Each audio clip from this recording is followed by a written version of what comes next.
Well, on the front page of the Russian government paper this morning, the kind of story that the Kremlin will enjoy reading. Trump declares he's ready to pull America out of Nato. US aggression against Iran may become the crisis that finally puts an end to transatlantic cooperation in the framework of Nato. A similar take in Izvestia. NATO split deepens. If Washington pulls out, the alliance may cease to exist. Steady on now. These newspapers may be getting a little ahead of themselves. After all, as Vedomosti points out, when it comes to withdrawing from NATO, in America, the law limits Trump's ability to take a unilateral decision on this. But he can cause a lot of problems for the alliance. For example, by reducing the number of US troops in Europe, cutting funding for military programs, and de facto ditching Article 5 obligations on collective security.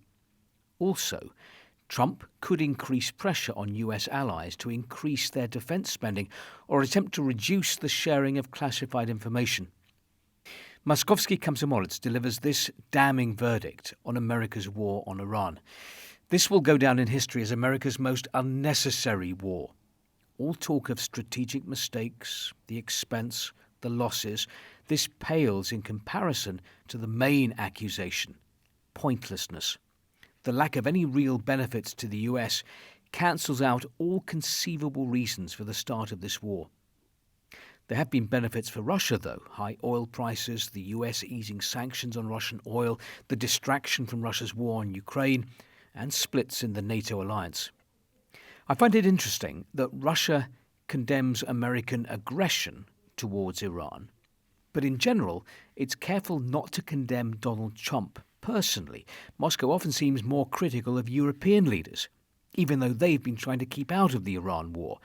But then these European leaders support Ukraine, which is why they get a bad press in Russia. So, in the Rossiyskaya Gazeta's piece about the Iran war, we see an unflattering photo of Keir Starmer and the line, "British Prime Minister Keir Starmer, we will not be drawn into the conflict." Trump's response, "You don't even have a navy."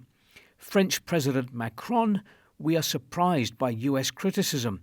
Trump's response, "France is unhelpful. We will remember." And in this big interview to the Russian government paper, Yuri Kokov, the Deputy Secretary of the Russian Security Council, takes aim not at President Trump, but at the financial elites of the Western world, the Anglo-Saxons, and the Euro-doves of peace that strive at all cost to stop the peace process and derail Russian-US talks on Ukraine. US President Donald Trump's position on Ukraine and the overall causes of this conflict differs entirely from the approach of his predecessor and is much more balanced and reasonable. Naturally, his initiatives to resolve the situation in Ukraine deserve attention.